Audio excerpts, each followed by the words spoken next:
Councilman, muchísimas gracias por su apoyo. Thank you so much for your support to Elisa, to Monique, to Alicia for helping to organize this. Let's give them a big round of applause. It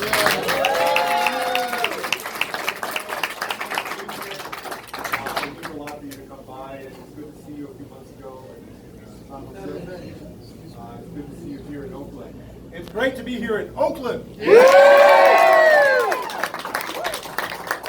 This isn't the first time I've been here. I was here when I was housing secretary and a couple of times before then.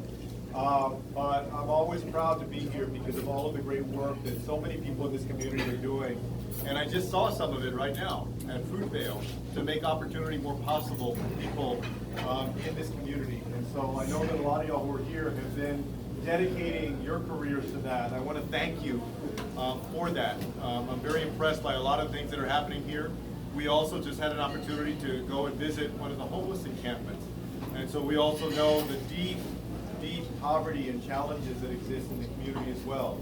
And one of the reasons that I'm running for president is because I feel tremendously blessed with the opportunity that I've had in life. And I want to make sure that that kind of opportunity is available for everybody, no matter who they are. But that doesn't happen by accident. It happens by the hard work of people who are actually trying to lift up and improve the community. And Councilman, I want to thank you especially for your leadership. We were there at the homeless encampment, and Councilman Gallo knows a lot of the people there. I was on the city council in San Antonio, and I know what that means is that you're doing the work that you should do as a leader, of actually coming to people where they are and understanding and listening. So thank you for doing that. We have about 4 months left until the Iowa caucus, and I guess that means about 5 months left until y'all vote here in California. Right?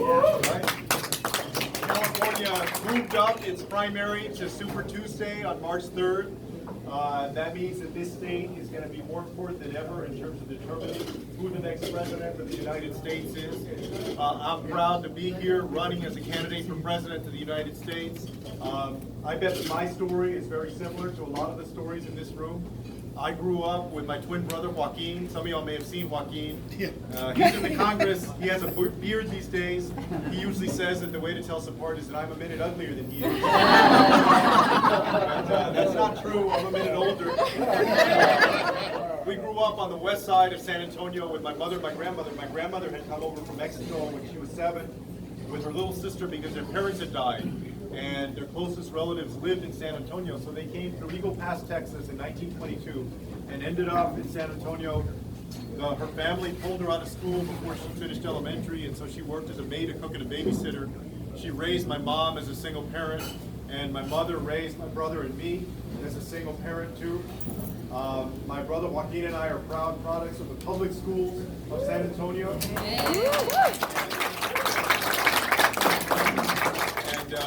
We both had the opportunity to come out here to Stanford for college. Don't hold that against us. Go Stanford! There you go. Slugs. And then we went to Harvard Law School together because I can't get rid of my brother. Then went back home and ran for city council, got elected when I was 26, and my brother got elected to the state house when he was 28. Eventually, I served as mayor of San Antonio, and he serves in Congress now. And, just to think that 2 generations after my grandmother got here from Coahuila, Mexico, with almost nothing, like I bet a lot of your families did at some point. 2 generations later, one of her grandsons is serving as a member of the United States Congress for the area that she came to, and the other one is here in Oakland, asking for your support to be President of the United States of America. That's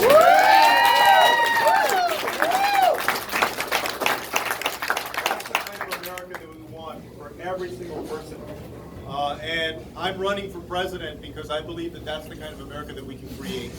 I also grew up with a mom who not only was raising my brother and me as a single parent, but also was a hellraiser. She was part of the Ochicano movement. I know Oakland knows something about that. My mom was a firebrand. You know, she ran for city council in San Antonio when she was 23 years old in 1971 with a slate called the Committee for Audio Betterment. And the slogan was, "Give government back to the people," which makes me think the more things change, the more they stay the same. But none of them won that year. On April 6, 1971, all four people that were running with the Committee for Audio Betterment, trying to improve the lives of people in every part of the city so that resources wouldn't just go to the north side of San Antonio, they would go to the east side and the west side and the south side. They all lost.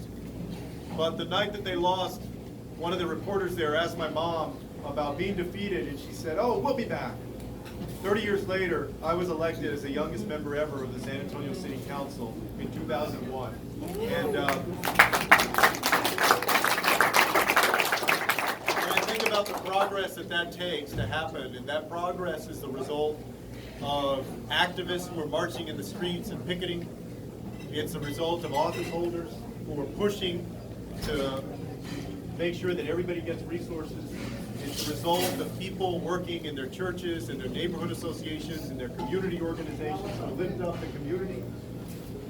It's a result of people doing something as simple but powerful as voting to participate in our democracy and change who gets elected.